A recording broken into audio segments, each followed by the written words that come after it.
From Bossier City, Louisiana, this is the Grouch and the Brainstorm.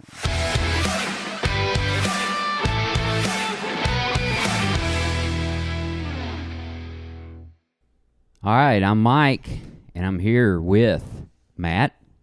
What's happening? And we have a special guest for another bonus episode. And getting to where I really like these bonus episodes, and we get a lot of feedback from the audience about the bonus episodes, so we'll keep them rolling. Today, we have Dickie T from the Koala Club, and Dickie just celebrated 2 years, is that right? 2 years. 2 years of recovery, and she's been coming to the Koala Club for a while, a little over 2 years, right? A little over 2 years. Yeah, a little over 2 years. Well, actually, a little under. I was still in jail 2 years ago Okay. this time, so. Well, that... You know. Some people say the Koala Club's the same thing. Jail, Koala Club, whatever. Yeah, I didn't get that vibe from that. They have koalas in jail, just in Australia, not here. So I've had an opportunity to actually listen to Dickie's story, and it's pretty phenomenal. It actually reminds me a lot of one of my family members' story. And the aftermath of Dickie's story actually also reminds me a lot of the aftermath, the family part of the story. And it only gets better. You know, I can attest it only gets better, you know, the longer we stay in recovery. So we're going to start out with Matt, going to ask a couple of questions, and then we'll let Dickie just roll on into her story. Well, yeah, I mean, I'm not going to ask anything right off the bat. I have heard you speak as well, and you've got a great story, and that's why we wanted you on here. And you're one of our favorite people on the planet, too, so that... Which we say that about everybody, so I don't know if you should feel special. Everybody so far. You're the most important person. That's right now. But no, we wanted to have you on here. I think people that we're doing this for people that maybe are curious about getting into the program and trying to do it. So this is something they can listen to, and so that's the people we're trying to talk to. So you just kind of start with the beginning or wherever you feel like you want to start. Okay. Well, I was born and raised in Alaska, and it was phenomenal. I had the most amazing childhood. My parents were great. There wasn't alcohol and drugs in my home. I mean, they taught us to tell the truth and be honest, and I missed those lessons, I think, because I don't feel that I ever told the truth or was honest from a very young age. But it was incredible. I started riding horses when I was real young, and, my dad asked me what I wanted for my birthday, I think when I was 8 or 9. I said a pony.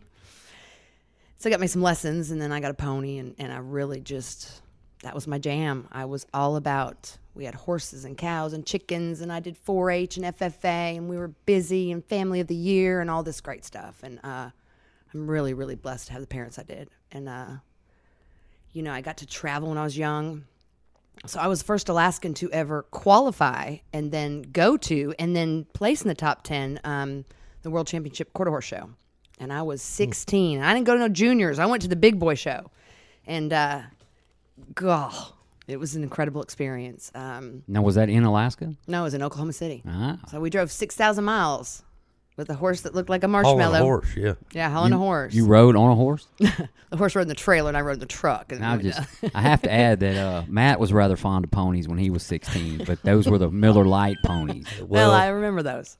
We had one at a birthday party one time. I'm not going to get into that, but my dad will remember that. And it was bunk. That's all I'm going to say. Okay. And it was bunk? It was a hood pony. That's all I'm going to go.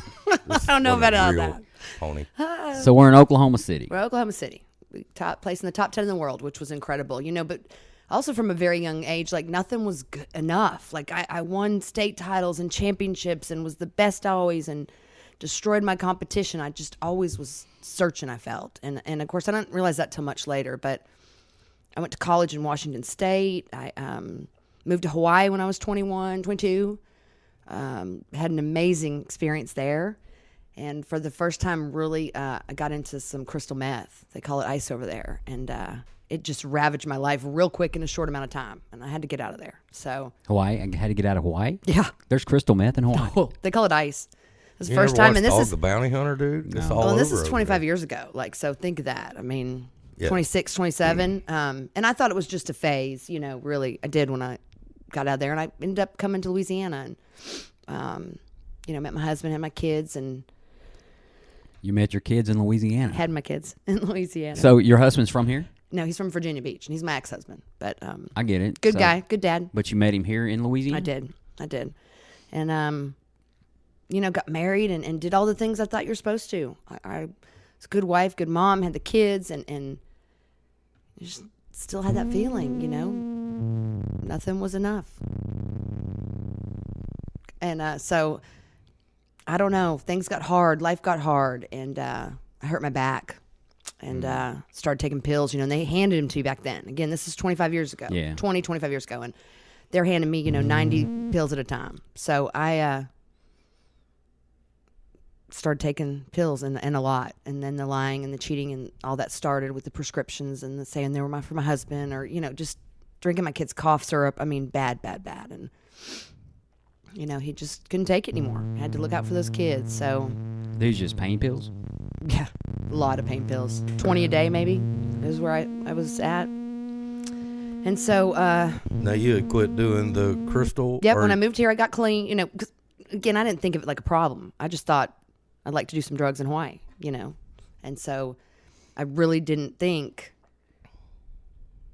I'm a drug addict by any means. Yeah. And I'm in my early Recreational. 20s. Yeah, I like to party. So getting here and I didn't do any of that. Didn't drink, didn't party like that. I mean, occasionally we'd go out, we'd do all the stuff, but it wasn't, or it controlled my life by any means. And I sure didn't lie, cheat, and steal to get it and hide it like I did with those pills. And Yeah. had to have back surgery twice. And, I was fixed then. I was fixed. So they didn't think I needed those pills anymore. So the back surgery took care of whatever the ailment was. That's what they said. Yeah. I didn't believe it. I still needed those pills. And now, I've got a habit. And the lying, just the stealing and all of it, it was bad. It was bad. So, my husband had to look out for those kids and decided, tried to get me help. I went and got on Suboxone, and that became a nightmare, just like everything. And still didn't think I had a problem. Got arrested, went to drug court. Still didn't think I had a problem. Just, I need to probably slow down. All the lies we tell ourselves. And so, manage it part. Oh, well, if I could just. the bullshit part. Yeah. The So lies you tell that's yourself. what we think, the though. justification. Like, I could justify any behavior I had. Sure. Stealing my kid's birthday money to buy drugs. Like, Yeah. that's So help me out here. Suboxone, what is it? I don't know It's what like it is. methadone. It's a Okay. an opiate blocker. opiate blocker. It's a drug you take to not take another drug. Okay, Yep, I got exactly. you. I've heard of it before. I've The just never- problem is, here's the great problem. Now, I didn't do Suboxone, but the methadone I did with my pill stuff, it's worse than the daggone pills. Bad.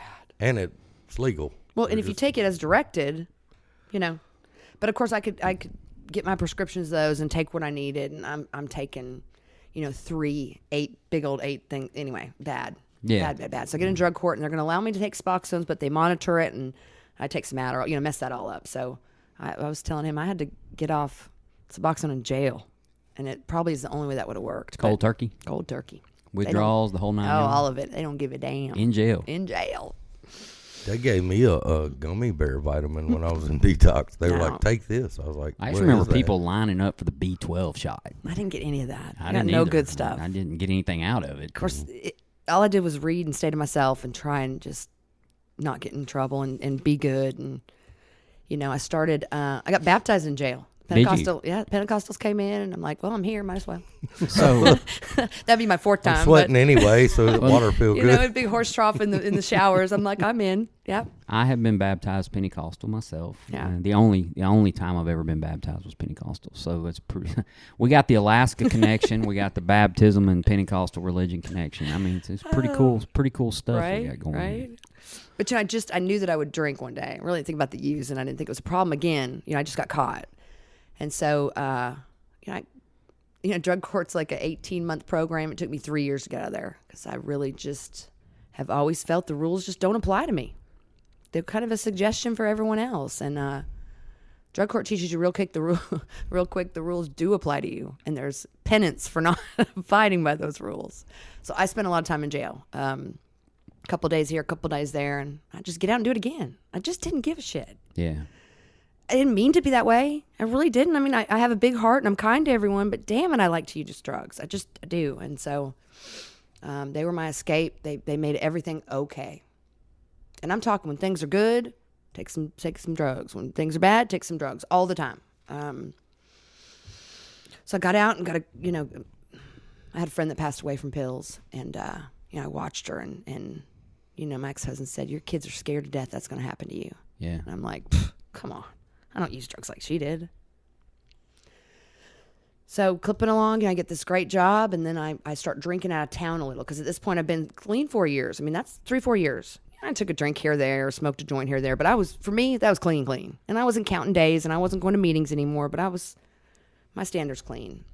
Yeah. Did you have a sponsor or anything? Well, Andrew was my sponsor when I first got there, but after drug court, I didn't really need a sponsor anymore, because... Yeah, you completed drug court though. Yeah, you got your little certificate. I did. Okay, I did. That's why I have no felonies. I mean, I don't have any felonies. Arrested 13 times. It's a miracle. One felony, but again, reminds me a lot of my family members. 13 times. Yeah, I just would drink out of town, because I'd travel a lot for work, and so I'd go out with the GMs or the sales, whatever case, and that would be only out of town, because then nobody saw, nobody knew, and then became a lot out of town, and then became on the way home, and then drinking was just it. And then the meth started, because it was cheaper than pills, and I was so much better on meth, so much better on meth. And so I pushed that for a couple of years, and I lost my job, and I told people to fuck off, and I pushed everybody away, and I just want to be left alone. I didn't see what the big deal was about me just staying home and doing what's the big deal? I'm not hurting anybody. I just couldn't be more wrong. But I was coming back. My son had knee surgery, and he had Tommy John surgery. So I went down. I had my daughter's car, which she had not yet been given yet, because it was coming up on her 16th birthday. Gotcha. But I have a 2-seater. My son can't fit in that car, so I had to take. My ex-husband owns the car. Take it down and get him to the doctor, get checkup done. On his major surgery he has had, and I leave there to pick up drugs and. Go party for a couple days. And when I got pissed where I was and left and told them all to fuck off, well, just one person, but, I got arrested. I came up to a roadblock and drove right up. Like anyone else in their right mind would turn the fuck around. And where's this at? This was on the Natchez Parkway, which is federal property in rural Mississippi. The state of Mississippi. Again, the federal property part was the... Yes. So I drive up there, and they're like, what's going on? And I am all, obviously I've been up and high, and I've got drugs in the car, and it wasn't good. And they said, you need to come with us, And so there I'm in jail, 13th time arrested. And I have no one to blame but myself, because there's no one around anymore, And so I called to let them know there must little mix up. I've been arrested, and nobody's coming to get you. Is what I was told. Who'd you call? Well, so I called my friend Abby first. I called my son Hayden, which, I've played that conversation that I had with him over and over in my head, and I don't want to ever have a conversation with him like that again. Was he here? No, he was at school. He just had major surgery. He plays for, just the whole thing. No 22-year-old, 21-year-old kid should have to be getting a call from his mother from jail saying, hey, I need to get bailed out. It's usually the other way around. Yeah. I called my boss. He was out. I called my friend. I mean, the family has decided. That's what I was told. The family has decided. You're staying put for a little That's while. not what you want to hear in jail. Well, and here I am. And anyway. Apparently they had a meeting at some point. Yeah. They got together on this. They did. And I sat there for 15 days, y'all. And it just, and the worst part is I didn't know if anyone was ever coming to get me. So I have a question real quick. So, and I do not know the answer to this, and pardon my lack of legal issues, but when you get arrested on federal property, it's obviously a federal crime. Is there a difference in the jail you go to, or you just go to a regular? Well, they take you to the closest one, Okay. And a state trooper took me. But when I got there, Mississippi DEA was waiting for me.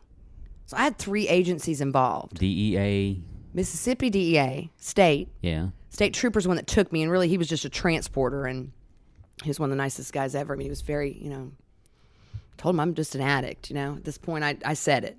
I'm a drug addict. Yeah. And he's like, I wish you the best of luck. I mean, they were nothing but nice, but I got pulled in a different room, and I was there for quite a while. There's some people who want to talk to me, You had how much, or you had a lot? Well, I don't know, a couple grams, which doesn't sound like a lot, but when you're in rural Mississippi on federal property and you're already high and your license expired and the car you're in is your ex-husband, like this shit's just stacking on top at this point. And to be honest with you, as I sat there shackled to that stool, I'm like, well, what are you going to do now? What's your thought process? You thinking long term in jail stuff here, or you thinking? I don't know. I'm scared to death, and I'm high. I'm so high. Oh well. You know, I'm high in all the way you can be high. I'm drunk. I'm stoned. It just all of it. And now I'm really getting sober though, quick. So, I thought, here I am again. Like, what's it going to take for you to learn? And so that's when I found out, I'd be staying for a while, and it took me to court, and they dropped, I'm out of state, so they don't want to just let you go. But I'm going to tell y'all 90% of the cases and the stuff that was in there was for drugs. That's really sad. Yeah. These people are Yeah.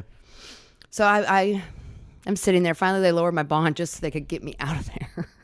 Well, do you remember what it was before? Well, I think it was $5,000. It was nothing, y'all. But I had to come up with 10% of that. And they got it down to where it was $500. Okay.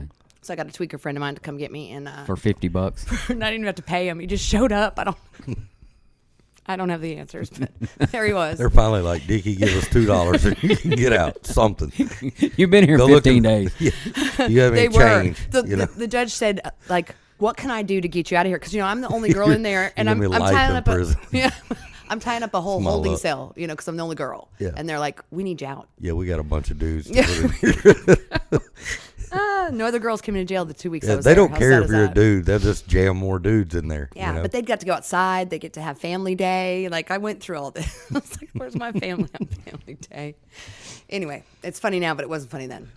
And I would watch as cars would go by, hoping that I recognized somebody in a car that was driving down the road, like on, Route 1 or something in rural Mississippi. Now, is this on your way home or while you were sitting in jail? No, that was while I was sitting in jail. But he did finally come get me, and it took me 2 days to get home. And From Mississippi? Yeah.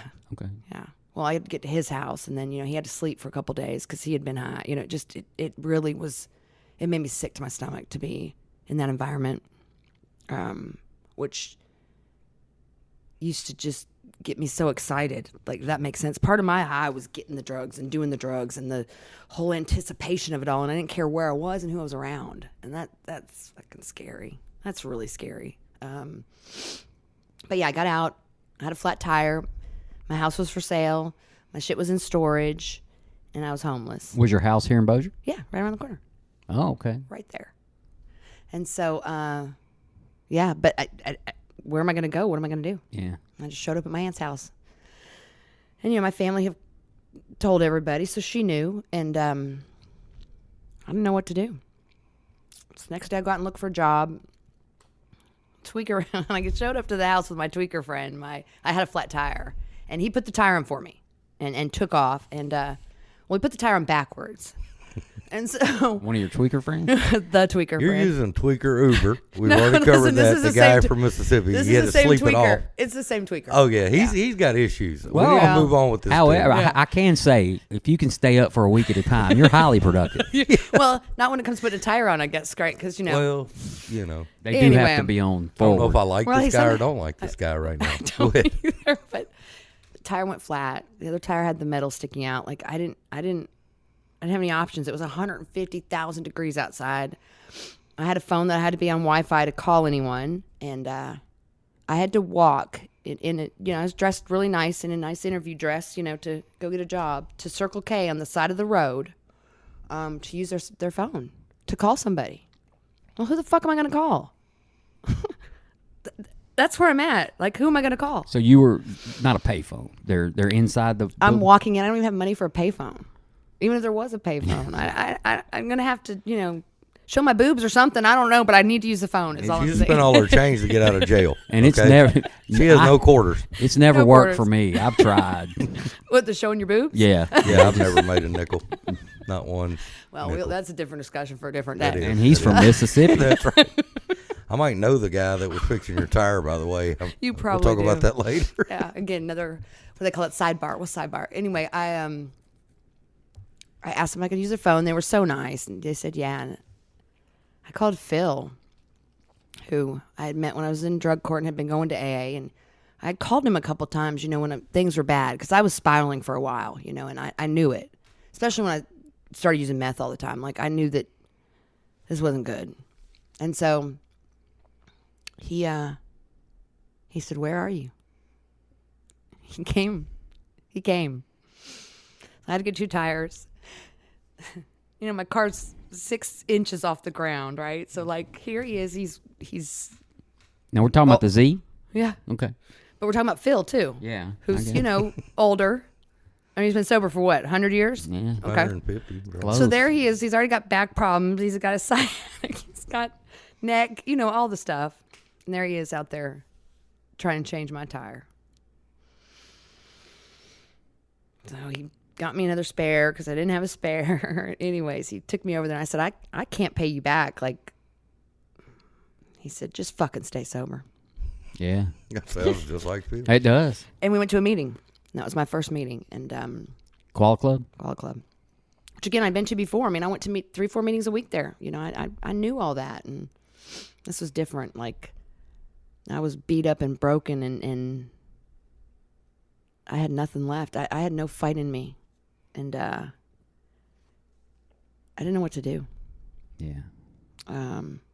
It was fucking horrible.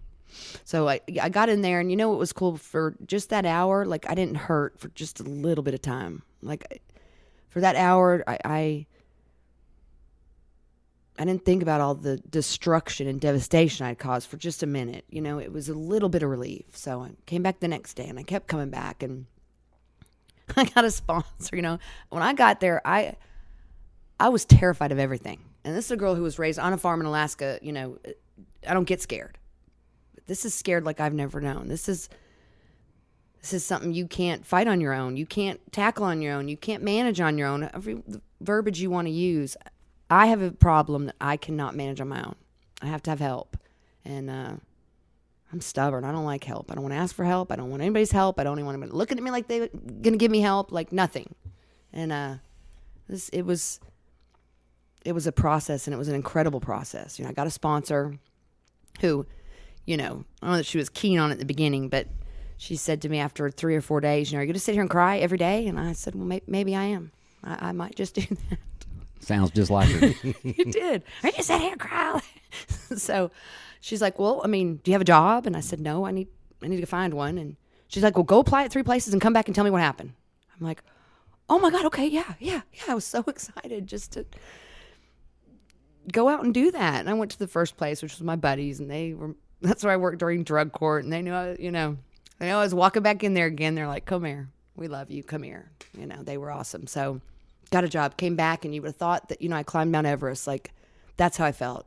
I had a job at a restaurant for $10 an hour, and I was ecstatic. And so the little things like that kept happening. I did 90 meetings in 90 days. And the coolest thing about that is, the first time in my life, I was told to just sit down and shut up. And for the first time in my life, I did what I was told. And I didn't even think about it.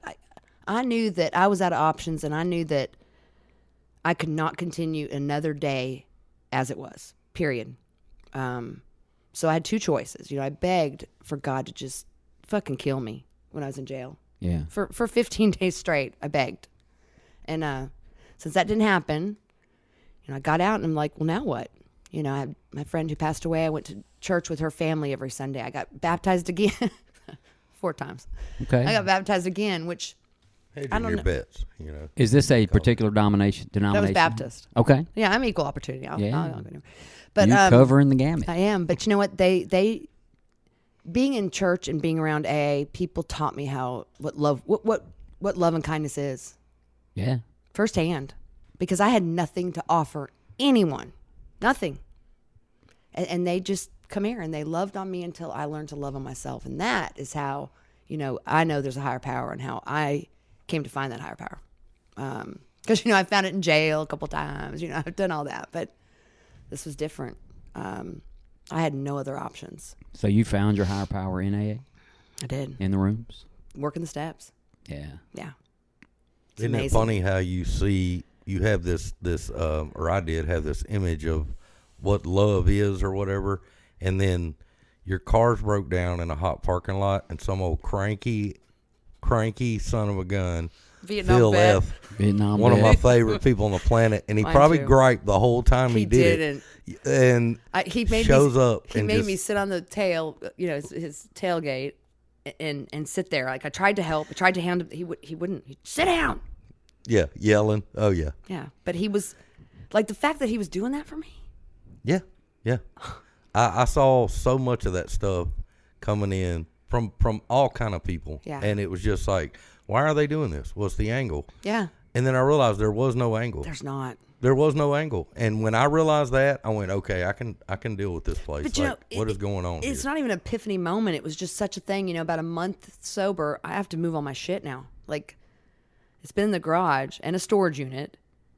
I have a 2-seater car, y'all. What am I supposed to do? Yeah. So I going to the 5:30 meeting. I was going to 8 o'clock. I was going to all the meetings that I could, and I mentioned it, and somebody said, "Well, I got a truck and trailer." Somebody else was like, "Well, I can be there Saturday," and before I knew it, there's 4 or 5 people volunteering that said they can help me. And you know what? Those motherfuckers showed up on time, trucks and trailers, good attitudes. I don't know them from anyone. And your stuff got moved, In like half a day. not taken. And they wouldn't take gas You didn't money want or to call all. that guy that gave you the ride home from jail? I mean, I would at least involved him. I mean, he's been in this story the whole time. He could have supervised or something. And he probably still awake. He was awake. Yeah, he ain't been asleep since she got out of jail. Wow. However, to his credit, Sorry, I'm getting sidetracked, but to his credit, Well, he didn't have to do anything either. He did not have to come and get me. Yeah. He did not have to pay the $500 that I didn't have, by the way, and that he has not let me pay him back for. that's Come on. awesome. And he didn't have to drive me like That is awesome. it was 3 hours to Jackson alone. And then there's 3 hours home. You're in North Mississippi? Yeah. What area? I don't want to. I was up by Ackerman? Ackerman.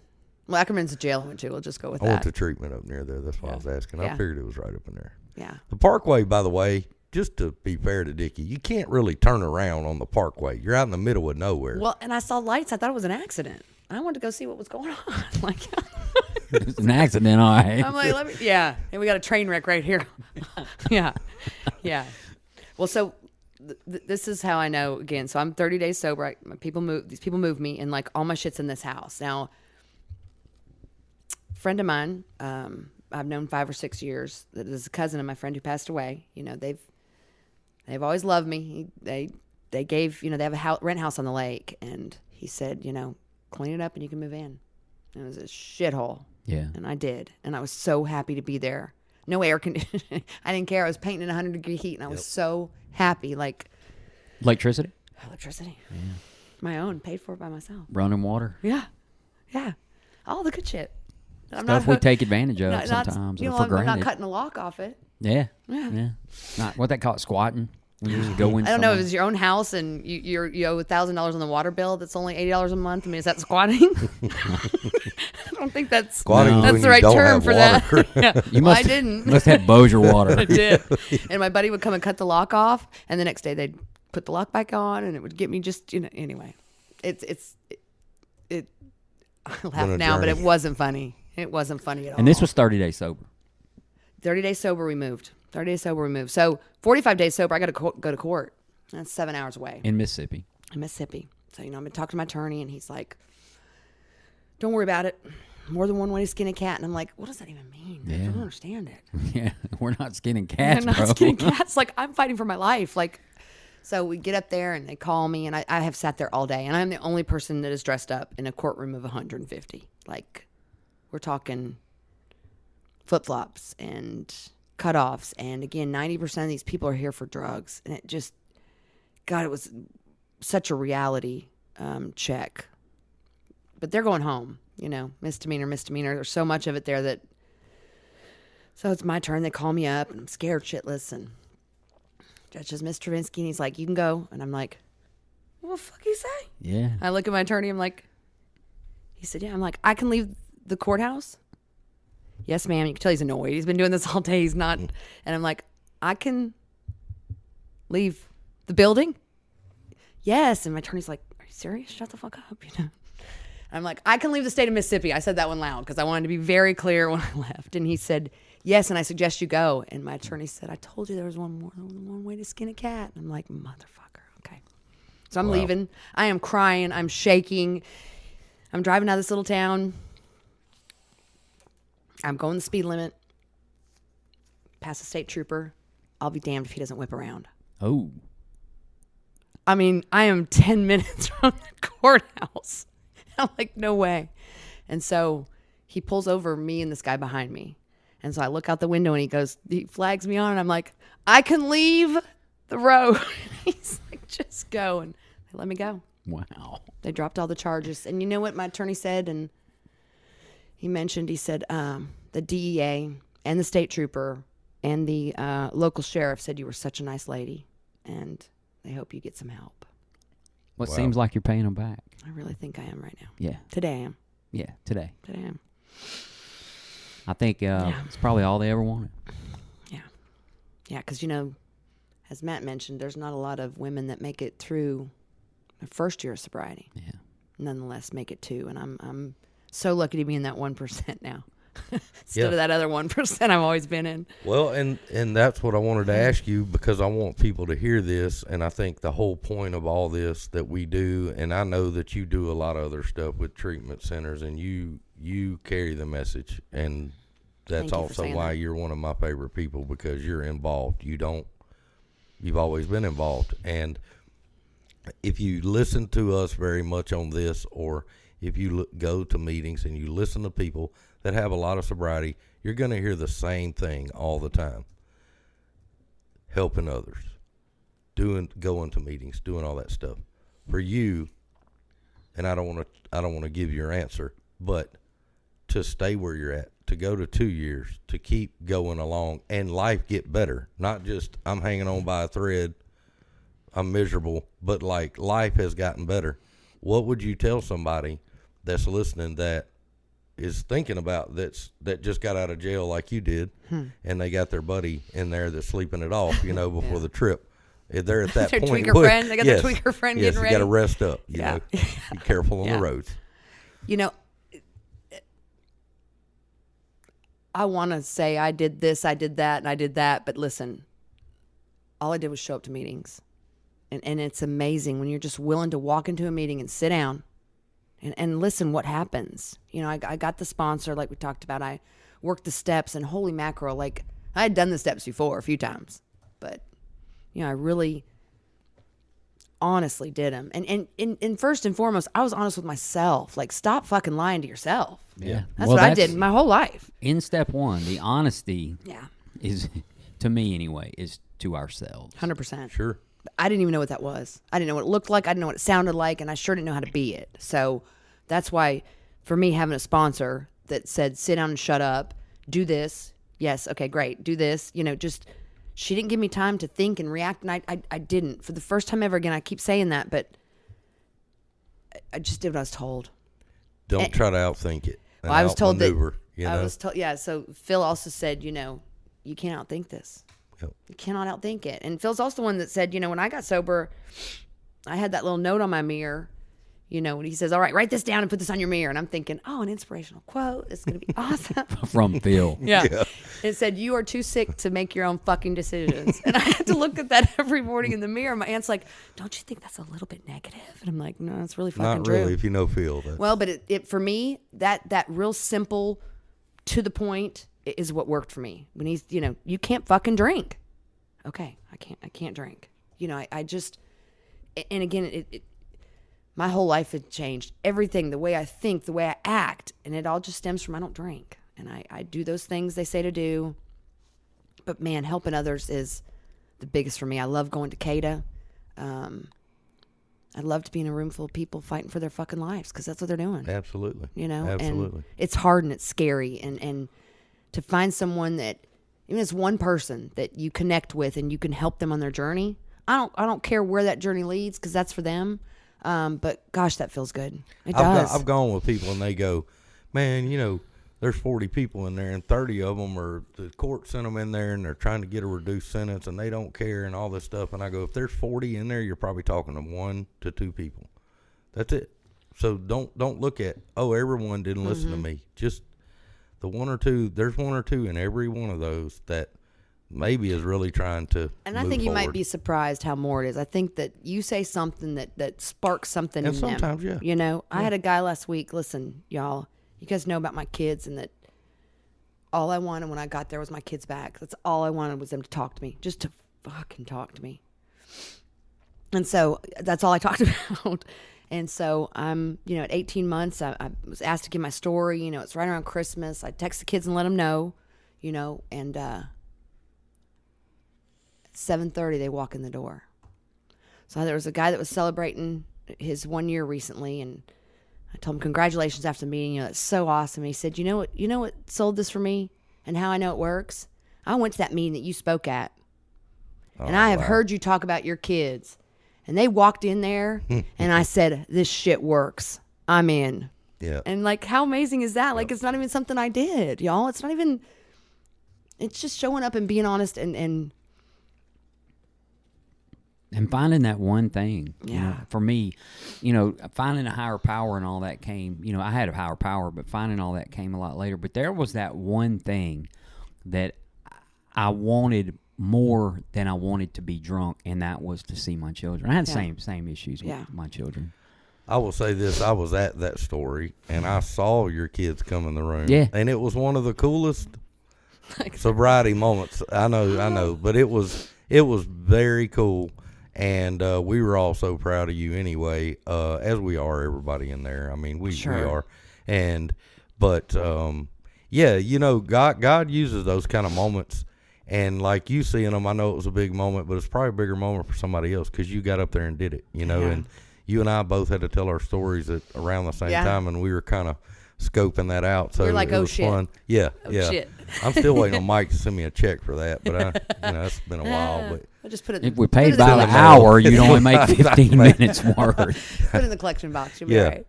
So you know, I want to ask you this. We got about 10 minutes left. What is life like now? You know, because you're way past 45 days. Matter of fact, you're past 700 days. Well, yeah, I know, 738 to be exact. But, you know. Booze counting. Yeah. I count every day because it fucking matters. It does matter. But it's not a struggle like it was. You know, when I got there in that 30 days, that 45 days, you know, those chips really meant a lot to me. Because for the first time ever, I was truly sober. And it counted and it mattered. Like, only just to me. And it was hard. It was hard to not...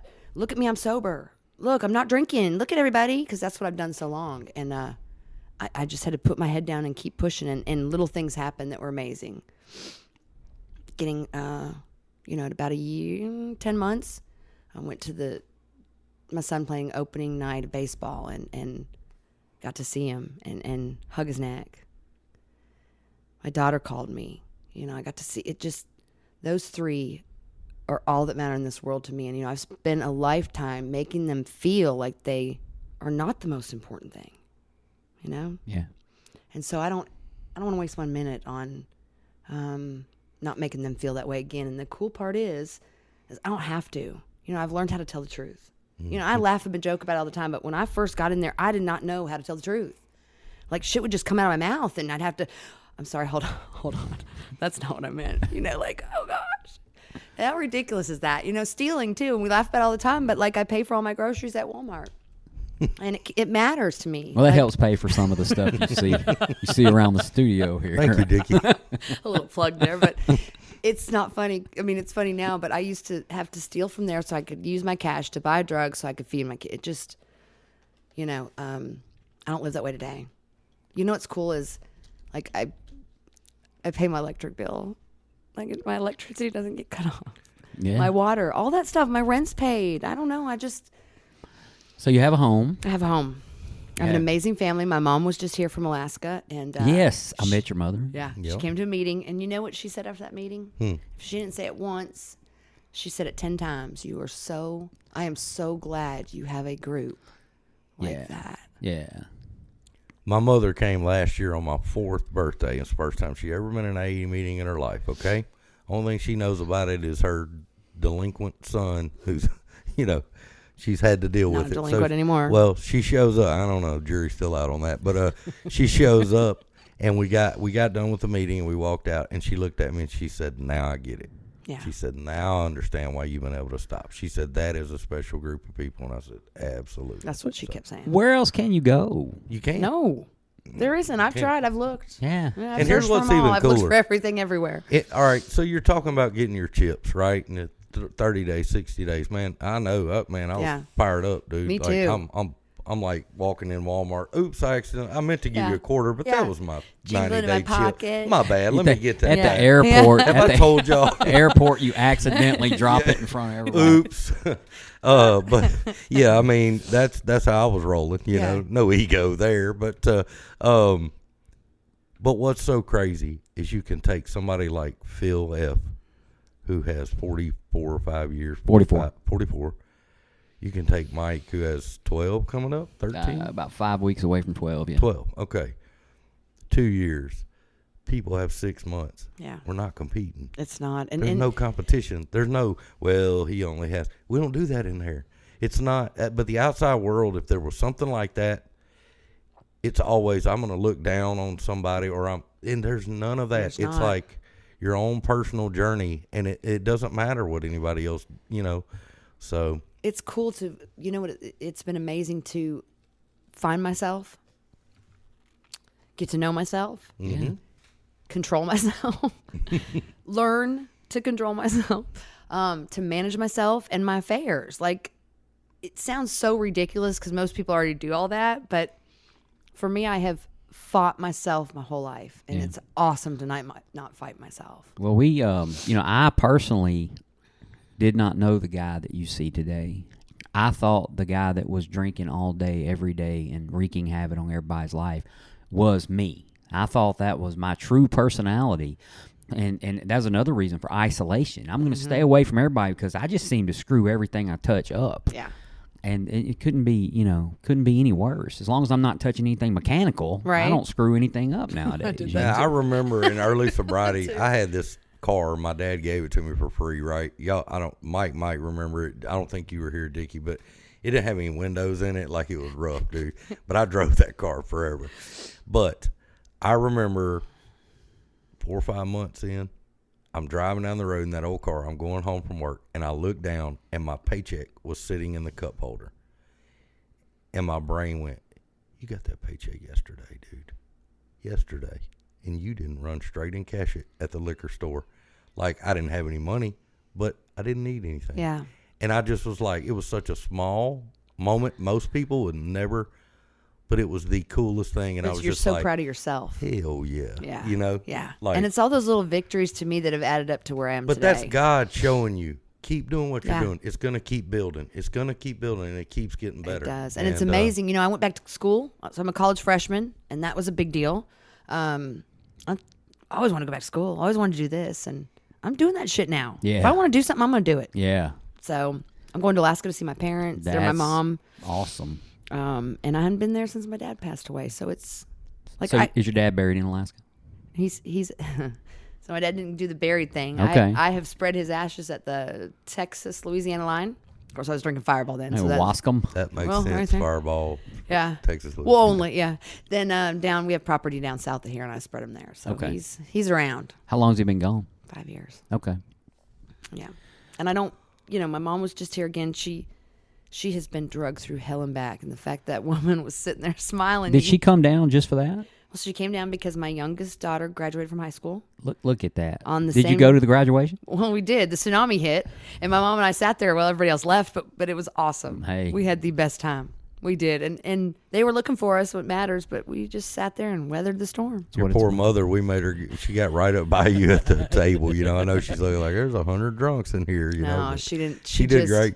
She's sweet as she can be. Well, on the same day my daughter graduated, it was my middle daughter's 21st birthday. So we had a nice thing for that. And, the cool thing about my family is we come together for those kids and always have, and they're first and foremost, and that's awesome. So, no bullshit aside, this was about them. And so Mother's Day was the next day, and we got to go down and watch LSU game, the four of us, and see, it was, and Life then she got good. to go to my 2-year. And we just listened to all of that. She goes to her mother went to her 2-year. Her her daughter graduated. They went to a baseball game. So a birthday. To watch my son play. A 21-year-old birthday. Yeah. They went to watch her son play a college game. Division I baseball. Yeah, pretty important stuff. And at the beginning of the story, we're sitting in a jail cell facing God knows what. And it's been a little over 738 days. 738 days today. In school. Throw that in there in school. College freshman. And we know where she works at the restaurant, so occasionally my sponsor and I, he probably does it more than me, we go by and harass her. And how many times you been baptized since you've been sober? Just the one. There you go. Well, I was, in this journey. That's just hedging your bets, though, when you're out there. But it was amazing let me get in there. Well, it was amazing to be there with my friend's family. You know, they have seen what drugs and alcohol does firsthand, and they lost their daughter to that. And so to be there and being baptized and being with them in the house of the Lord was amazing. Yeah. It's something I can't describe. And there's so many people like that in my life that I'm so lucky to have. Mm-hmm. Well, Dickie, we're lucky to have you in our life. And thank you so much, lucky y'all. to have you on the show. Look, I want you to come back one day and maybe sit in and co-host one of our episodes. That would be amazing. And you said something earlier that just kind of stuck with me, and you said that we just sat there and weathered the storm while everyone else got up and left. They did. So I think that's a good note, because we're all weathering the storm while some people just get up and leave. Yep. Yeah. And our primary purpose is to carry the message, and I think you've done a great job of that today. Thank you all. So thank you, Mike. Wish you the best. Whoop, whoop. And, Matt, I wish you the best too. Yeah, Matt. Thanks, Mike. Matt's still allowed back in the state of Mississippi, so I don't know about that. There's I'm not going to test it. There's I'm not not a going damn to test thing wrong it. with that. signing out for the Grouch and the Brainstorm. This is Mike.